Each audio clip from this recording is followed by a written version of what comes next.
Hello students, welcome to Logical Academy. कैसे हो बेटा आप सब?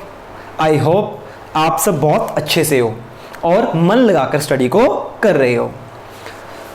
बेटा आज आपको याद होगा लास्ट हमारा जो लेक्चर था उसके अंदर प्लस वन के जितने भी बेसिक्स जो प्लस टू में यूज होने वाले थे वो सारे खत्म हो चुके हैं। आज हम प्लस टू की प्रॉपर स्टडी को शुरू करने वाले हैं। और बच्चे उससे पहले आपको मैंने पहले भी बताया था हमारे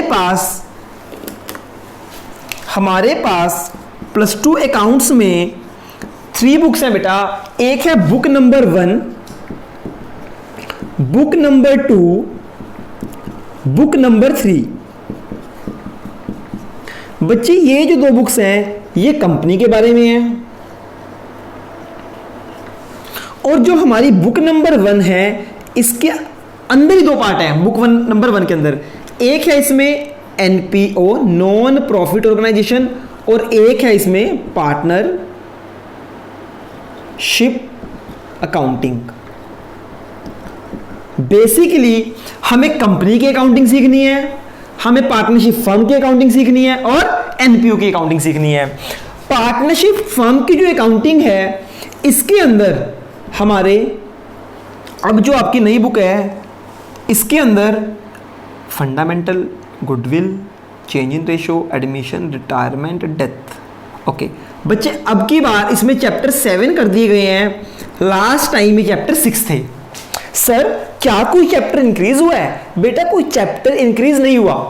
पहले एक चैप्टर हुआ करता था रिटायरमेंट एंड डेथ। अब की बार इन्होंने रिटायरमेंट को अलग चैप्टर बना दिया एंड डेथ को अलग चैप्टर बना दिया। आपके अलग से कोई 2 चैप्टर नहीं है, चैप्टर एक ही था, अब उसको डिवाइड कर दिया है। तो पार्टनरशिप अकाउंटिंग में आपके चैप्टर 7 होंगे और एनपीओ के आपके सिर्फ कितने चैप्टर होंगे? Only 1 chapter. एनपीओ का सिर्फ 1 चैप्टर है और पार्टनरशिप के हमारे 7 चैप्टर हैं। यानी कि एनपीओ का इससे कोई रिलेशन नहीं है, इसका एनपीओ से कोई रिलेशन नहीं है। ठीक है जी। अगर हम बात करें टीएस ग्रेवाल अपनी बुक की, तो टीएस ग्रेवाल के अंदर जो एडिशन है, क्या है बच्चे? एडिशन, वो आपने लेना है 2020। बच्चे टीएस ग्रेवाल का एडिशन आपने लेना है 2020, जिसके अंदर जो उसका पार्ट 1 है, वॉल्यूम 1 लिखा हुआ उसके ऊपर, उसके अंदर पहला चैप्टर एनपीओ का है, पार्टनरशिप उसके बाद शुरू है। यानी कि चैप्टर नंबर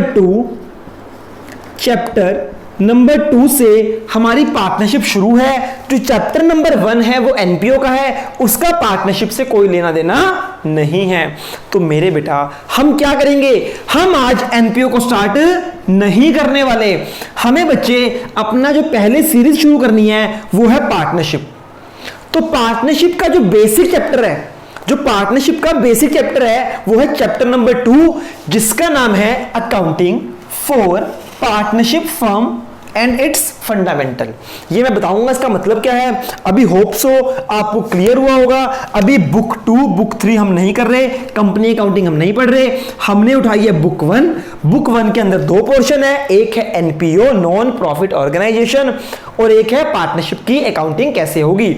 एनपीओ का सिर्फ एक ही चैप्टर है जो हम अभी नहीं पढ़ेंगे। पार्टनरशिप के हमारे पास चैप्टर टोटल है 7 टोटल चैप्टर है। आज हम शुरू करेंगे चैप्टर नंबर 2 से। ठीक है जी। होप सो आपको क्लियर हुआ होगा कि आज हम क्या पढ़ने वाले हैं।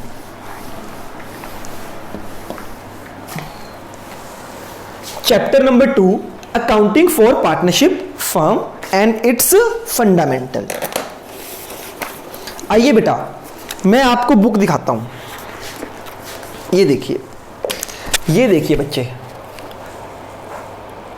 आप इसका स्क्रीनशॉट ले सकते हो, अच्छे से देख लो। इसके ऊपर क्या लिखा है? ये है बच्चे edition 2020 TS Grewal double entry bookkeeping accounting for non profit organisation and partnership firm. इस बुक के 2 पार्ट है, एनपीओ और पार्टनरशिप फर्म। हम आज पढ़ने वाले हैं वॉल्यूम नंबर 1। ठीक है जी। सुल्तान चंद इसका पब्लिशर है। होप सो इसकी फोटो खींच लो, इसका कलर देख लो, सेम कलर सेम एडिशन आपको लेना है। ठीक है जी। अगर हम बात करें इसके इंडेक्स की, तो इसके अंदर टोटल 8 चैप्टर है बच्चे, टोटल 8 चैप्टर है। जो पहला चैप्टर है वो है एनपीओ, जो कि पार्टनरशिप को रिलेट नहीं करता। उसके बाद जो बाकी के चैप्टर हैं वो है चैप्टर 7, और बच्चे वो रिलेटेड हैं पार्टनरशिप से। ठीक है जी। हाँ जी। तो आज चैप्टर नंबर 1 हम छोड़ने वाले हैं। पहले हम पूरी पार्टनरशिप सीरीज खत्म करेंगे, फिर एनपीओ के बारे में सोचेंगे कि पहले कंपनी करनी है या एनपीओ करना है। और बच्चों मेरी आपसे रिक्वेस्ट है, कुछ स्कूल्स में पहले एनपीओ शुरू कराया होगा, कुछ स्कूल्स में कंपनी शुरू कराई होगी, कुछ स्कूल में पार्टनरशिप शुरू कराई होगी। बच्चे देखो, जब हम छोटे थे ना, तो सबसे पहले हमें ABC सिखाया गया, A for Apple, B for ball, है ना, ABC। क्या किसी ने ABC से पहले आपको सिखाया था bat, BAT bat, CAT cat? नहीं। पहले अल्फाबेट्स की आपको पहचान कराई। अगर किसी को ABC आएगी, पता होगा कि B क्या होता है, A क्या होता है, तभी तो वो स्पेलिंग पढ़ पाएगा, तभी तो वो वर्ड्स जोड़ पाएगा। तो मेरे बच्चे, कहने का मतलब बेसिक, सबसे पहले बेसिक करो, फिर बेसिक के बाद हमें नेक्स्ट चीज पे आना है। तो बेटा मैं आपको प्रॉपर ऐसे ही कराऊंगा, पहले आपको ABCD, फिर उसके बाद आपको वर्ड्स पढ़ना सिखाऊंगा। और बच्चे एक बात हमेशा याद रखना, किसी भी बेस को बनाने में टाइम लगता है, हमें बेसिक्स के ऊपर काम करना है। बिल्डिंग हमारी कब क्रिएट हो जाएगी हमें पता भी नहीं चलेगा, अगर बेस हमारा स्ट्रॉन्ग हो गया ना। तो इसीलिए आपने पहले एनपीओ शुरू नहीं करना, क्योंकि एनपीओ बेसिक नहीं है। एनपीओ करने के लिए आपको बहुत सारे बेसिक्स आने चाहिए, आपकी अकाउंट बहुत ज़्यादा स्ट्रॉन्ग होनी चाहिए, तब जाके आपको एनपीओ समझ आएगा। और आपने कंपनी भी पहले शुरू नहीं करनी। मैं आपको बिल्कुल बेसिक सा चैप्टर है, accounting for partnership firm and its fundamental. ठीक है जी। आपको बेटा एक सेकंड, आप सभी बुक देख लीजिए, इसको नोट कर लीजिए, फिर आपको मैं पढ़ाता हूं।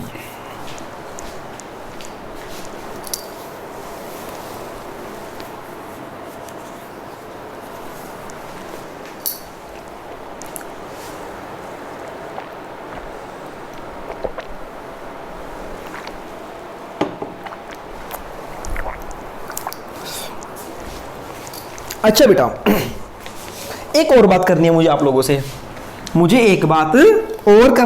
से, हाँ जी। तो बेटा बात सुनिए, वो क्या है।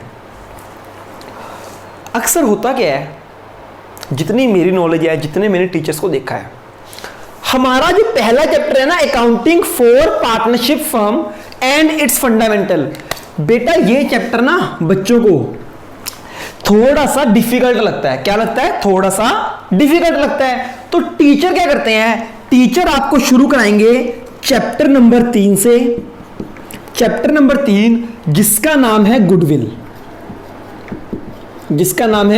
गुडविल। टीचर सोचते हैं कि सबसे पहले आपको इजी चैप्टर कराया जाए, कि अगर हमने बच्चों को ये वाला चैप्टर शुरू करा दिया तो बच्चे ट्यूशन छोड़ के चले जाएंगे, बोलेंगे हमें समझ ही नहीं आ रहा। तो टीचर क्या करते हैं, डेमो के लिए चूज करते हैं चैप्टर नंबर 3 जिसका नाम है वैल्यूएशन ऑफ गुडविल।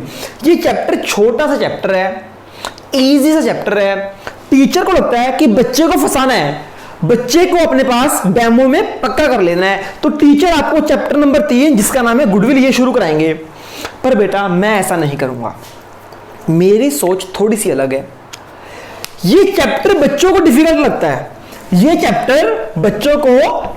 लगता है, कौन सा? Accounting for partnership firm and it fundamental. पर बच्चे, पता कौन से बच्चों को मुश्किल लगता है? जो मुझसे नहीं पढ़ते। और मेरी सोच ये बोलती है कि पहले नंबर पे बच्चों को यही चैप्टर कराओ। अगर बच्चों को ये चैप्टर मुझसे समझ आ गया ना, अगर आपको ये क्लियर हो गया बच्चे, तो उसके बाद पूरे अकाउंट्स में कोई भी चैप्टर ऐसा नहीं है जो आपको समझ ना आए।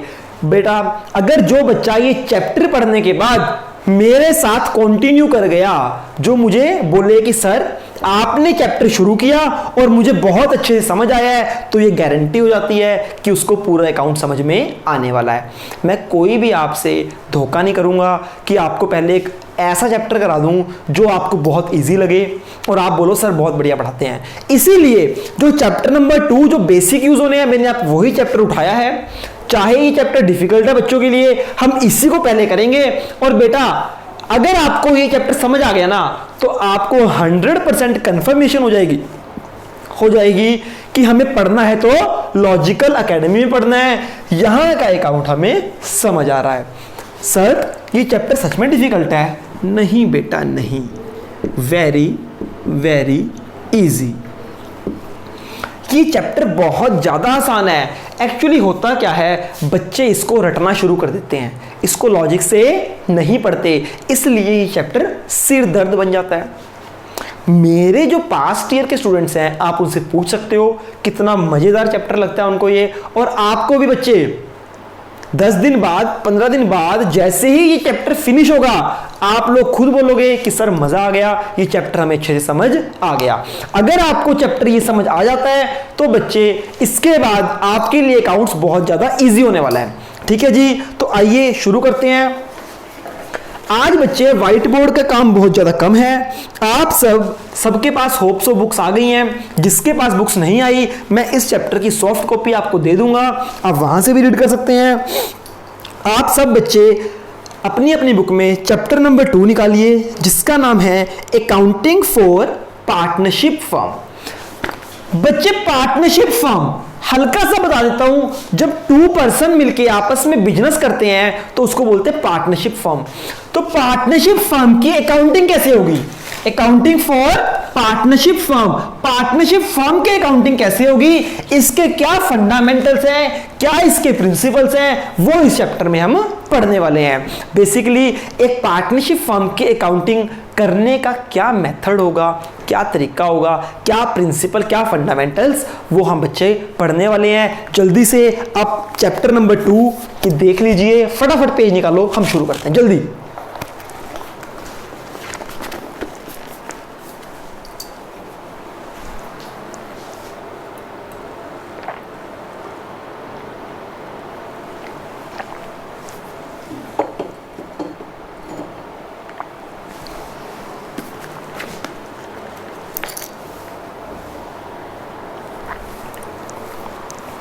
होप सो बेटा आप सबने पेज निकाल लिया।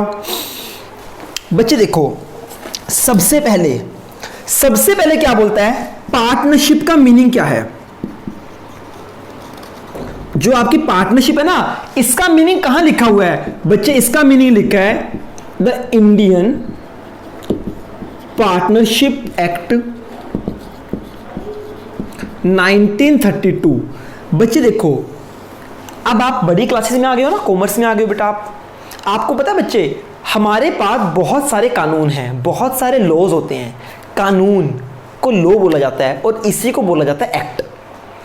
तो पार्टनरशिप को कौन सा कानून फॉलो करता है, किस कानून के अंतर्गत जो पार्टनरशिप है वो आती है the Indian Partnership Act 1932। Indian partnership 1932 act के अंदर एक है सेक्शन नंबर 4। क्या है जी? Section number 4। आपने सुना होगा धारा 300 के तहत, 302 के तहत इसको फांसी है ना, वो सब क्या होता है? वो होता है अंडर सेक्शन दिस। एक्ट्स के अंदर ना बच्चे सेक्शन बने होते हैं, कानून के अंदर अलग अलग सेक्शंस बने होते हैं, section number 1, section number 2, section number 3। ऐसे ही एक एक्ट है जिसका नाम है इंडियन पार्टनरशिप एक्ट 1932। इस एक्ट के सेक्शन नंबर 4 के अंदर बताया गया है पार्टनरशिप क्या है। तो as per section 4 of Indian Partnership Act 1932 इसके अंदर बोला गया है व्हाट इज पार्टनरशिप। पार्टनरशिप क्या है? तो बोला गया है बच्चों, ध्यान से सुनिए, पार्टनरशिप 2 पर्संस के बीच का रिलेशन है। व्हेन 2 और मोर पर्सन, व्हेन 2 और मोर देन 2 पर्संस इकट्ठा हो जाते हैं। जब 2 पर्सन आपस में इकट्ठा हो जाते हैं क्या करने के लिए? बिजनेस करने के लिए। और एग्री करते हैं कि हम आपस में प्रॉफिट और लॉस को शेयर करेंगे, तो उनके द्वारा बनाया गया रिलेशन कहलाता है पार्टनरशिप। समझ आया बच्चे? What is partnership? जब व्हेन टू और more person agreed to share profit and loss for running a business, जब आप किसी बिजनेस को चलाने के लिए उसके प्रॉफिट शेयर को किसी सेकंड पर्सन के साथ शेयर करने में एग्री होते हो और मिलकर उसके साथ काम करते हो, दैट इज कॉल्ड पार्टनरशिप। अब ये तो था टेक्निकल बच्चे, आप इसको बुक में देखिए। Partnership is the relations between person who have agreed to share the profit of a business carried on by all or any of them acting of all. Sir क्या मतलब इसका? देखिए जी, partnership is the relation. Partnership क्या है?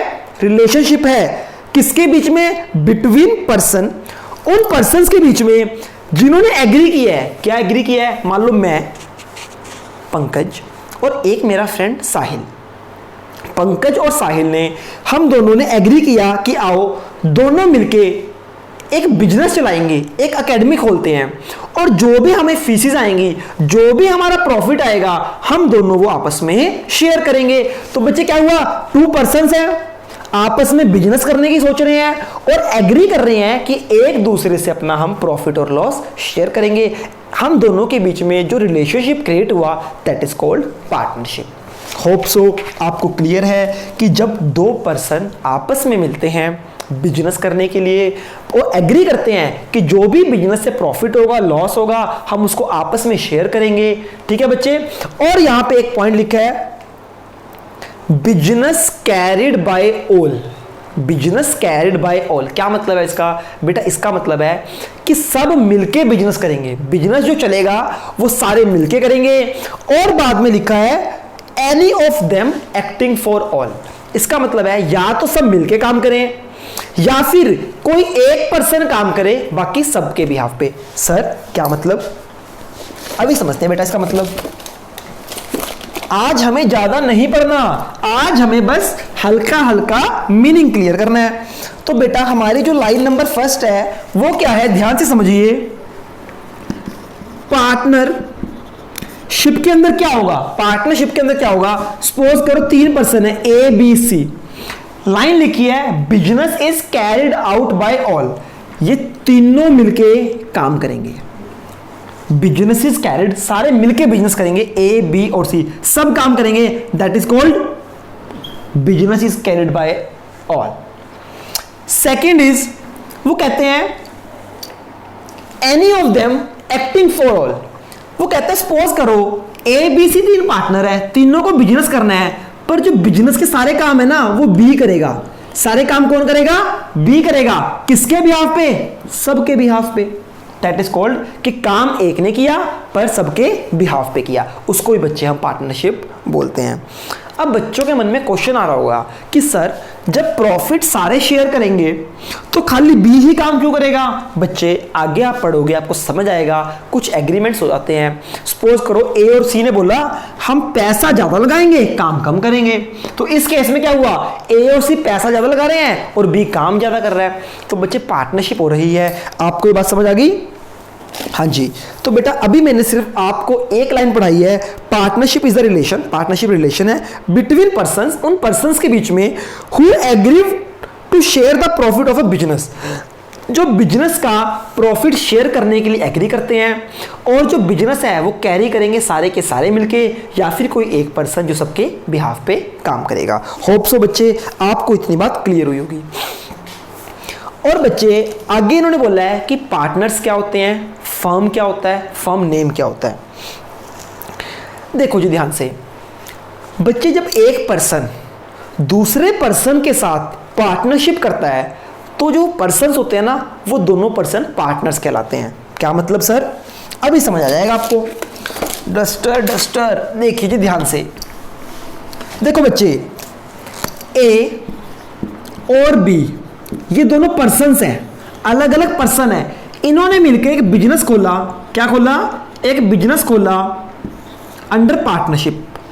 ठीक है जी। तो बच्चे इस बिजनेस में कितने पार्टनर हैं? सर 2 पार्टनर हैं। कौन कौन? ए और बी, ये दोनों क्या कहलाएंगे? पार्टनर्स कहलाएंगे। यानी कि एक फर्म के अंदर जितने भी ओनर्स होते हैं उनको हम क्या बोलते हैं? Partners of the business. समझ आ गई बच्चे? ये पार्टनर्स हैं, जितने पर्सन मिलके पार्टनरशिप करते हैं ना, उन पर्सन को हम बोलते हैं पार्टनर्स। यानी पार्टनरशिप पार्टनर्स के बीच में होती है। क्लियर है जी? हाँ जी सर, हमें इतनी बात क्लियर है। उसके बाद बच्चे फर्म क्या होती है? वो कहते हैं कि जब ये मिल जाते हैं, ए एक पार्टनर है, बी एक पार्टनर है, जब ये मिल जाएंगे तो ये एक फर्म बनाते हैं। यानी इनका जब एक एग्रीमेंट होता है, दैट इज कॉल्ड, उस एग्रीमेंट के कारण जिस बिजनेस को रन करते हैं, that is called partnership firm. Hope so इतना क्लियर है। अभी बच्चे हमें ज्यादा इसको डीपली नहीं पढ़ना। अब बच्चे नेक्स्ट पेज पे आ जाओ, वहां पे लिखा है एसेंशियल फीचर और कैरेक्टरिस्टिक्स ऑफ अ पार्टनरशिप। क्या बोलते हैं जी? कहते हैं पार्टनरशिप के कुछ फीचर्स बताओ, क्या क्या फीचर्स हैं।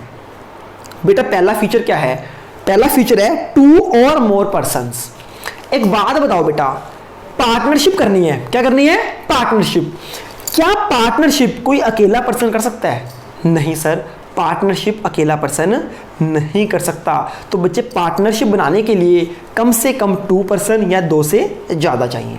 ठीक है जी? वो कहते हैं पार्टनरशिप के लिए कम से कम 2 और 2 से ज्यादा पर्सन हमें चाहिए। पहली बात क्लियर है। अब इसने कुछ एक्सेप्शंस दिए हैं। ये लिखा है every person except the following. एक है माइनर, एक है पर्सन ऑफ अनसाउंड माइंड और एक है person disqualified by any law. बेटा माइनर क्या होता है? माइनर समझिए ध्यान से। अभी आपको पहला फीचर पता चला, जो पार्टनरशिप है ना वो 2 और मोर पर्संस में होती है, पर इन्होंने बोला इसकी कुछ एक्सेप्शंस हैं। क्या है जी? एक्सेप्शंस। सर एक्सेप्शन का मतलब क्या होता है? कुछ ऐसे पर्सन जो पार्टनरशिप नहीं कर सकते। कौन कौन पर्सन पार्टनरशिप नहीं कर सकते? बच्चे माइनर। माइनर कभी भी पार्टनरशिप नहीं कर सकता। सर माइनर कौन? बेटा जिसकी एज 18 से बिलो होती है। 18 साल से कम उम्र का व्यक्ति, 18 एज से कम उम्र का पर्सन जिसकी एज 18 नहीं है, उसको बोलते हैं माइनर, और ये पार्टनरशिप नहीं कर सकता। Second, unsound mind. Unsound mind, बच्चे अनसाउंड माइंड का मतलब आप सिंपल लैंग्वेज समझिए, पागल। एक पागल पर्सन जो अनसाउंड माइंड, जिसका माइंड स्टेबल नहीं है, वो भी पार्टनरशिप नहीं कर सकता। And third is disqualified by any law. Disqualified by any law, अगर किसी भी कानून ने किसी पर्सन को डिस्क्वालीफाई कर दिया कि आप पार्टनरशिप नहीं कर सकते, तो वो भी पार्टनरशिप नहीं कर सकता। तो बच्चे पार्टनरशिप का फीचर नंबर 1 है, पार्टनरशिप के लिए 2 या 2 से ज़्यादा पर्सन चाहिए। पर कुछ पर्सन्स ऐसे हैं जो पार्टनरशिप नहीं कर सकते। कौन कौन पार्टनरशिप नहीं कर सकता? अब पर्सन जो 18 साल से छोटा है वो पार्टनरशिप नहीं कर सकता। सेकेंड इज पागल व्यक्ति, a person of unsound mind, जिसका माइंड अनसाउंड है वो भी पार्टनरशिप नहीं कर सकता। And last is disqualified by any law, किसी कानून के अंतर्गत किसी कानून ने मना किया है कि आप पार्टनरशिप करने के लिए लायक नहीं है, तो वो पर्सन भी पार्टनरशिप नहीं कर सकता। फॉर एग्जाम्पल, मान लो किसी ने किसी का मर्डर कर दिया, एक पर्सन ने दूसरे पर्सन का मर्डर कर दिया, तो जिसने मर्डर किया ना उसको जेल तो होगी, साथ में कोर्ट ने बोल दिया कि जब आपकी सज़ा ख़त्म होगी तब आप किसी भी कंपनी में पार्टनरशिप नहीं बन पाओगे। तो बच्चे उस पर्सन को, वो 18 साल से छोटा भी नहीं है, पागल भी नहीं है, पर कोर्ट ने मना कर दिया कि आप डिस्क्वालीफाई हो चुके हो हमारे लॉ के अंतर्गत कि आप पार्टनर नहीं बन सकते, तो ऐसे पर्सन को भी पार्टनर नहीं बनाया जाएगा। बात समझ आई बच्चे? ओके, ये थोड़ी सी थ्योरी है, हो सकता है आपको बोरिंग लगे, पर बच्चे कर लो, ठीक है जी। नेक्स्ट है जी मैक्सिमम नंबर ऑफ पार्टनर्स। हाँ बच्चे मोस्ट इंपॉर्टेंट है ये मोस्ट इंपॉर्टेंट है कि मैक्सिमम नंबर पार्टनरशिप के लिए कितने होंगे। समझो ध्यान से बेटा, देखो मिनिमम पार्टनरशिप के लिए मिनिमम कितने पर्सन होंगे? सर 2, कम से कम 2 पर्सन चाहिए तभी पार्टनरशिप हो सकती है। मैक्सिमम कितने परसेंट, मैक्सिमम कितने परसेंट हो सकते हैं बच्चे, ये हमें बात ध्यान से समझनी है। देखिए जी बच्चे, एक है कंपनीज एक्ट, क्या है जी, जैसे पार्टनरशिप एक्ट है ना, ऐसे ही है कंपनीज एक्ट 2013। कंपनीज एक्ट 2013 ने सीजी को बोला, किसको बोला बच्चे, सेंट्रल गवर्नमेंट। सीजी मतलब सेंट्रल गवर्नमेंट। क्या कह रहा हूं बच्चे, कंपनीज एक्ट 2013 ने सीजी को बोला कि आप मैक्सिमम लिमिट स्पेसिफाई करो, आप मैक्सिमम लिमिट स्पेसिफाई करो, पर जो मैक्सिमम होगा वो 100 से ज्यादा नहीं होगा। क्या मतलब, कंपनीज एक्ट ने ये नहीं बताया मैक्सिमम कितने परसेंट होंगे। कंपनीज एक्ट ने सेंट्रल गवर्नमेंट को बोला कि पार्टनरशिप की मैक्सिमम लिमिट क्या होगी वो आपको डिसाइड करनी है। बस साथ में कंपनीज एक्ट ने सीजी को एक गाइडलाइन दे दी। वो गाइडलाइन क्या दी, उसने सीजी को बोला कि नंबर तो आपको डिसाइड करने हैं, पर वो नंबर 100 से ज्यादा नहीं हो सकते। यानी कि दोबारा से बच्चे इस पॉइंट को ध्यान से समझना, मिनिमम नंबर 2, मैक्सिमम नंबर कितने हैं, ध्यान से समझना इसको। आइए देखते हैं बच्चे, कंपनीज एक्ट ने, कंपनी के कानून ने, कंपनीज एक्ट 2013 ने सीजी को बोला, क्या बोला, सीजी को कि आप बताओ मैक्सिमम कितने नंबर होंगे, पर जो मैक्सिमम नंबर है ना वो 100 से ज्यादा नहीं हो सकते। एक तरह से कंपनीज एक्ट ने सीजी को बोला कि 2 से लेकर 2 मिनिमम, आप मैक्सिमम 100 कर सकते हो। कंपनीज एक्ट ने सीजी को बोला कि मिनिमम नंबर 2, मैक्सिमम नंबर कितने, मैक्सिमम नंबर 100 कर सकते हो। अब आप बताओ सीजी आप कितने नंबर कर रहे हो। तो सीजी के पास पावर थी, सीजी यहां तक लिमिट लगा सकता था, यहां तक, पर सीजी ने लिमिट लगाई कितनी बच्चे, सीजी ने लिमिट लगाई 50। क्या मतलब, सीजी ने बोला कि पार्टनरशिप फर्म के अंदर 50 से ज्यादा पार्टनर नहीं हो सकते, मिनिमम 2 मैक्सिमम 50, मिनिमम 2 मैक्सिमम 50। ये किसने बोला, ये बोला सेंट्रल गवर्नमेंट ने। सेंट्रल गवर्नमेंट ने बोला जो मैक्सिमम मेंबर होंगे ना, मैक्सिमम मेंबर वो कितने होंगे, 50 होंगे। सर फिर ये 100 क्या है, ये 100 क्या है बेटा, 100 ध्यान से समझो, 100 क्या है बेटा, सीजी ने बोला मैक्सिमम 50 मेंबर होंगे, पर बच्चे वो 100 तक पावर थी उसके पास। सीजी 50 की जगह 60 भी बोल सकती थी, 60 की जगह 70 भी बोल सकती थी, 70 की जगह 80 भी बोल सकती थी, 80 की जगह 100 भी बोल सकती थी। सीजी मैक्सिमम 100 तक बोल सकती थी, सीजी 110 नहीं बोल सकती थी। क्या सर बात समझ नहीं आई? ओके, अगर बात समझ नहीं आई तो अब आपको बात समझ आ जाएगी। अब समझिए बच्चे ध्यान से, कंपनीज एक्ट ने बोला सीजी आपकी मर्जी है, आप मैक्सिमम जितने मर्जी मेंबर बोल दो, पर 100 से ज्यादा आप भी नहीं बोल सकते। कंपनीज एक्ट ने सीजी को बोल दिया कि आप 100 तक की लिमिट लगा दो, 100 से कम लगाओ या 100 तक लगाओ, 100 से ज्यादा आप लिमिट नहीं लगा सकते। तो सेंट्रल गवर्नमेंट ने जो लिमिट लगा दी, सेंट्रल गवर्नमेंट ने पूरे 100 लिमिट यूज नहीं की, सेंट्रल गवर्नमेंट ने बीच में बोला 50 मैक्सिमम। क्या बोला जी? 50 मैक्सिमम। यानी कि अगर आपसे कोई पूछे कि पार्टनरशिप के लिए मिनिमम कितने नंबर चाहिए, आप बोलोगे 2, मिनिमम 2 पर्सन पार्टनरशिप कर सकते हैं। और मैक्सिमम कितने कर सकते हैं? मैक्सिमम कर सकते हैं 50। कितने कर सकते हैं मैक्सिमम? 50। तो मिनिमम लिमिट है कितनी? 2 और मैक्सिमम कितनी है? 50। ये लिमिट किसने दी है? ये लिमिट दी है बच्चे सेंट्रल गवर्नमेंट ने। सेंट्रल गवर्नमेंट ने डिसाइड किया कि पार्टनरशिप में 50 से ज्यादा नहीं हो सकते। ठीक है जी, अब इस लाइन को पढ़ते हैं। Maximum number of person, the companies act 2013 empowers the central government. Companies act 2013 ने एम्पावर मतलब शक्ति दे दी। ये शक्ति किसको दे दी? सेंट्रल गवर्नमेंट को दे दी। To prescribe number of partnership in a firm, कि आप प्रिस्क्राइब करो कि एक फर्म के अंदर मैक्सिमम नंबर कितने होने चाहिए, सब्जेक्ट टू मैक्सिमम ऑफ 100। यहां पे क्या बोला, सीजी ने गवर्नमेंट को बोला, कंपनीज एक्ट ने गवर्नमेंट को बोला कि मैक्सिमम नंबर की लिमिट आपको डिसाइड करनी है, पर वो लिमिट 100 से ज्यादा नहीं होनी चाहिए। सीजी ने बोला okay, then the central government has prescribed maximum number of 50 partners in a firm.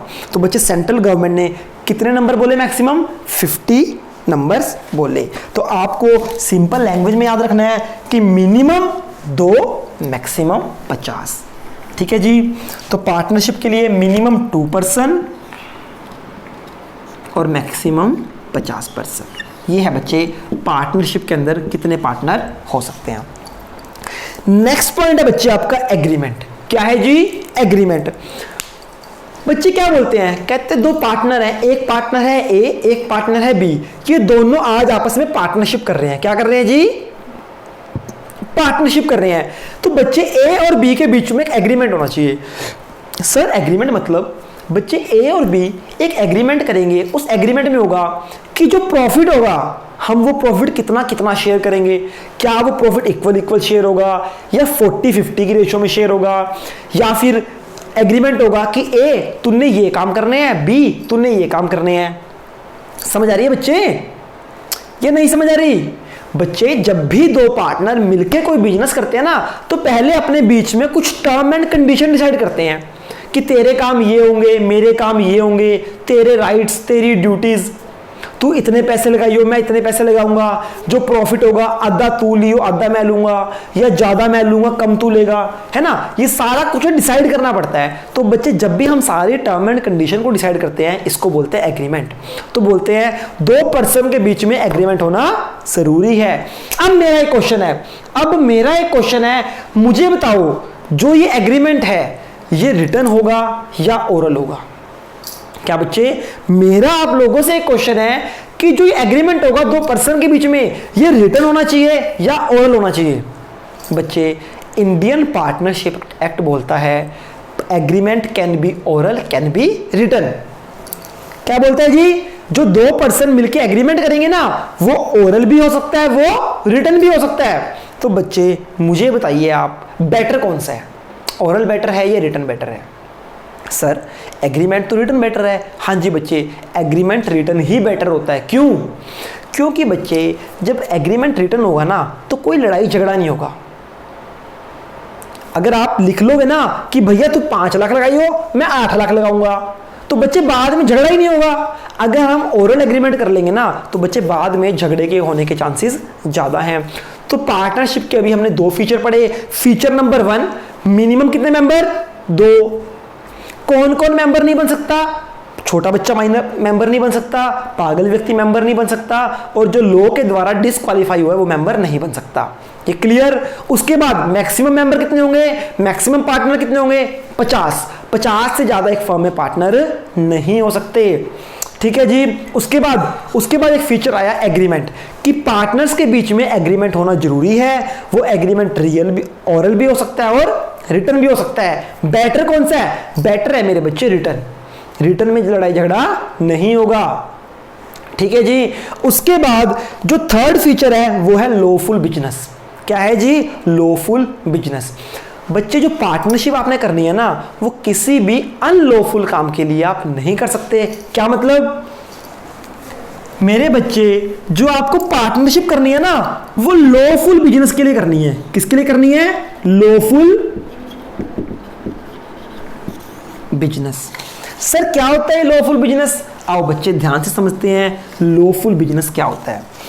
बच्चे देखो, हमें कभी भी किसी भी पर्सन के साथ मिलना है ना, तो गैर कानूनी कोई काम नहीं करना। हम गैर कानूनी काम करने के लिए पार्टनरशिप नहीं कर सकते। पार्टनरशिप हमेशा कानूनी कार्रवाई, कानूनी काम करने के लिए हो सकती है। जैसे यानी कि इन शॉर्ट, इलीगल काम के लिए पार्टनरशिप नहीं हो सकती। पार्टनरशिप हमेशा लीगल काम के लिए कर सकते हो।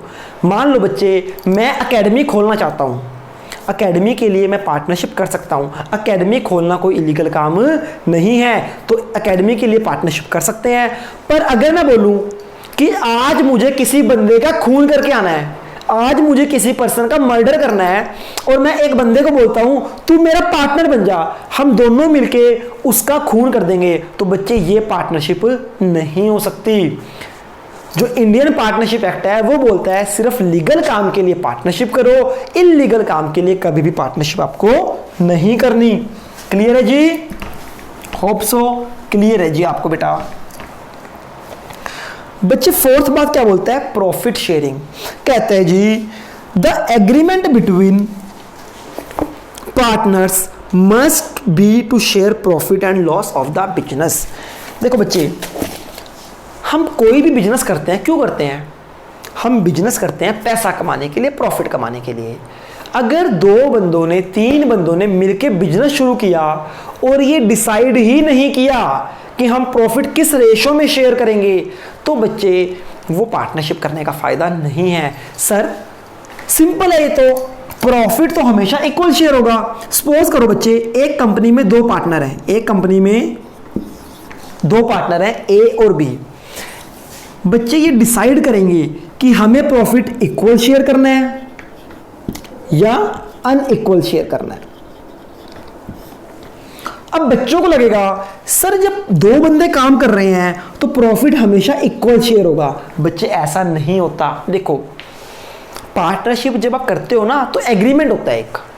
हो सकता है ए ने पैसा ज्यादा लगाया हो तो ए बोलेगा मैं ज्यादा प्रॉफिट लूंगा, बी ने सपोज करो पैसा कम लगाया है तो बी कम प्रॉफिट लेगा। या ऐसा हो सकता है कि दोनों ने पैसा तो इक्वल लगाया है पर ए काम ज्यादा करता है, बी काम कम करता है। तो बच्चे कुछ भी हो सकता है, पर चाहे आपका प्रॉफिट इक्वल है या प्रॉफिट अनइक्वल है वो आपको जरूर बताना है।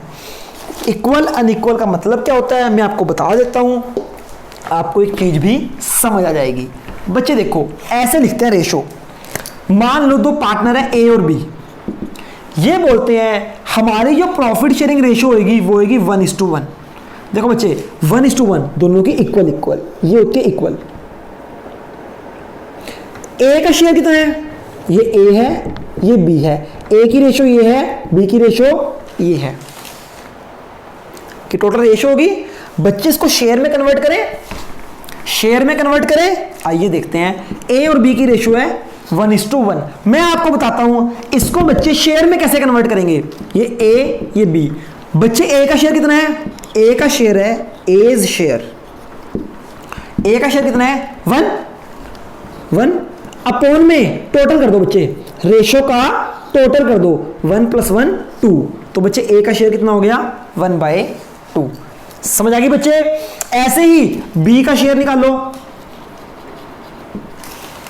बी का शेयर कितना है? 1 अपॉन टोटल, टोटल कितना है? 2। तो देखो बच्चे दोनों का इक्वल शेयर है ना, दोनों का 1:1, 1/2 1/2, दोनों का बच्चे इक्वल शेयर है, यानी आधा प्रॉफिट इसका आधा प्रॉफिट इसका। अब सपोज करो कंपनी को प्रॉफिट हुआ, क्या हुआ? प्रॉफिट हुआ 1 लाख का, तो कितना कितना मिलेगा? कितना कितना मिलेगा? ए का जितना शेयर है ए को मिल जाएगा, बी का जितना शेयर है बी को मिल जाएगा। तो देखिए ए का कितना शेयर है? प्रॉफिट कितना हुआ? 1 लाख का। ए का कितना शेयर है? 1/2। तो ए को मिलेगा 50,000 रुपए प्रॉफिट, और बी का कितना शेयर है? टोटल प्रॉफिट है 1 लाख, इसमें से बी का शेयर कितना है? 1/2, 50,000। समझ आ गया? देखो बच्चे दोनों को इक्वल इक्वल मिल रहा है ना, इक्वल इक्वल। क्यों? क्योंकि दोनों की रेशो सेम है। अच्छा इसी रेशो को सपोज करो बच्चे, एक चीज मैं आपको बताता हूं। सपोज करो बच्चे प्रॉफिट हुआ 90,000। प्रॉफिट कितना हुआ? 90,000। प्रॉफिट हुआ 90,000। ए बी और सी की पार्टनर है 3, एक है पार्टनर ए, एक है पार्टनर बी, एक है पार्टनर सी। इनकी रेशो है 1:1:1। ये ए है, ये बी है, ये सी है। A B C 1:1:1। तो ए का शेयर कितना है? 1 अपॉन टोटल 1 2 3। ए का शेयर कितना हुआ? बी का शेयर कितना है? 1 अपॉन टोटल। सी का शेयर कितना है? 1 अपॉन टोटल। तो सबका इक्वल है 1/3 1/3 1/3। तो ए का शेयर कितना होगा प्रॉफिट का? 90,000। इंटू 1/3, बी का भी कितना होगा 90,000 इंटू 2/3 1/3 सॉरी, सी का भी 90,000 इंटू 1/3, तो कितना आ गया 30,000 30,000 30,000। देखो जी, ये अभी मैंने आपको केस कराया सर इक्वल। देखो बच्चे इक्वल है ना ए बी सी को, टोटल ये क्या है total profit, that is total profit. Total profit 90,000, A B C का शेयर कितना इक्वल इक्वल इक्वल। अब मैं आपको एग्जांपल कराता हूं अनइक्वल। जब बच्चे प्रॉफिट का शेयर होता है अनइक्वल, सर पता कैसे चलेगा प्रॉफिट का कितना शेयर होगा? बेटा आपको गिवन होगा हमेशा, ये पार्टनर डिसाइड करेंगे, आपको गिवन होगा। देखो बच्चे, एक कंपनी का टोटल प्रॉफिट है 90,000 रुपए। कितना प्रॉफिट है जी 90,000। पार्टनर है दो, ए और बी पार्टनर है, इनकी प्रॉफिट शेयरिंग रेशो है 2:1, यानी ए और बी की शेयरिंग रेशो कितनी है बच्चे 2:1। देखो इक्वल तो नहीं है ना, ओके। ए का शेयर कितना है एज शेयर, ए का शेयर है 2 अपॉन टोटल, टोटल कितना हो गया बच्चे 3, और बी का शेयर कितना है, बी का शेयर हुआ 1, बी है ना अपॉन टोटल कितना 3, तो बच्चे ये ए का शेयर ये बी का शेयर। अब प्रॉफिट निकालते हैं, कैलकुलेशन ऑफ प्रॉफिट। तो ए के हिस्से में कितना आएगा, टोटल है 90,000 इंटू ए का शेयर, ए का शेयर कितना बच्चे 2/3, और बी का शेयर कितना है 90,000 इंटू 1/3, तो कितना होगा कटिंग करो, ए को आ गया 60,000, बी को आ गया 30,000। ठीक है जी, देखो ये 90,000 का प्रॉफिट था, इन दोनों में डिस्ट्रीब्यूट हो गया। समझ आ गई? देखो बच्चे, ए ने क्या बोला था, ए ने बोला था कि जो मेरा प्रॉफिट होगा वो तेरे से ट्वाइस होगा, तो देखो 30 का ट्वाइस हो गया ना। तो कहने का मतलब ये प्रॉफिट शेयरिंग कोई भी रेशो हो सकती है, ये इक्वल भी हो सकती है अनइक्वल भी हो सकती है। तो बच्चे कैसी प्रॉफिट रेशो रहेगी वो भी आपको एग्रीमेंट में लिखना है। ठीक है जी, कभी बाद में झगड़ा ना हो कि जी हमने तो इक्वल इक्वल लेना था, हमने कम लेना था, ज़्यादा लेना था। ठीक है, तो बच्चे पार्टनरशिप के हमने कुछ फीचर्स पढ़े। पहला फीचर क्या है कि पार्टनरशिप कम से कम 2 बंदे कर सकते हैं, मैक्सिमम 50 बंदे हो सकते हैं। कुछ पर्सन पार्टनरशिप नहीं कर सकते, जैसे कि माइनर मतलब 18 साल से छोटा बंदा कभी पार्टनरशिप नहीं कर सकता, पागल व्यक्ति के साथ पार्टनरशिप नहीं कर सकते, और जिसको लॉ ने मना किया है डिस्क्वालीफाई बाय कोर्ट और लॉ, वो भी पार्टनरशिप नहीं कर सकता। उनके बीच में एक एग्रीमेंट होना जरूरी है। सर एग्रीमेंट में क्या होगा बच्चे, एग्रीमेंट में बहुत सारी बातें होंगी कि आपके राइट्स क्या हैं, ड्यूटीज क्या हैं, किस रेशो में प्रॉफिट शेयर होगा। ठीक है नहीं जी, कौन कितना पैसा लगाएगा, कौन कितना काम करेगा, और भी बहुत कुछ एग्रीमेंट में जो आपको हम कल पढ़ाएंगे। इसके बाद बच्चे जो पार्टनरशिप होनी चाहिए वो लॉफुल बिजनेस के लिए होनी चाहिए, किसी इलीगल काम के लिए पार्टनरशिप नहीं होनी चाहिए। प्रॉफिट शेयर मस्ट है, ऐसा कोई पार्टनरशिप नहीं हो सकती जिसमें प्रॉफिट शेयरिंग रेशो ना हो। और लास्ट पॉइंट है बच्चे, business can be carried by all or acting by, क्या है बच्चे लास्ट जो है, business can be carried on by all or any of the partner acting for all. इसका मतलब जो बिजनेस के अंदर काम करेंगे वो सारे पर्सन मिलकर भी बिजनेस कर सकते हैं, सारे पर्सन मिलकर भी बिजनेस को रन कर सकते हैं, और सेकंड इज कोई एक पार्टनर भी काम कर सकता है सबके बिहाफ पे। ये पार्टनरशिप के कुछ फीचर्स थे। आज हमने पार्टनरशिप के फीचर्स पढ़े हैं, प्लस पार्टनरशिप क्या होता है, पार्टनरशिप एक रिलेशनशिप है। ठीक है जी, आज के लिए इतना ही बेटा, नेक्स्ट हम कल पढ़ेंगे। आज कुछ भी प्रैक्टिकल नहीं कराया, ये बुक ले लेना, बुक से ही पढ़ना है आपको। ठीक है जी, आज के लिए इतना ही। Goodbye, take care.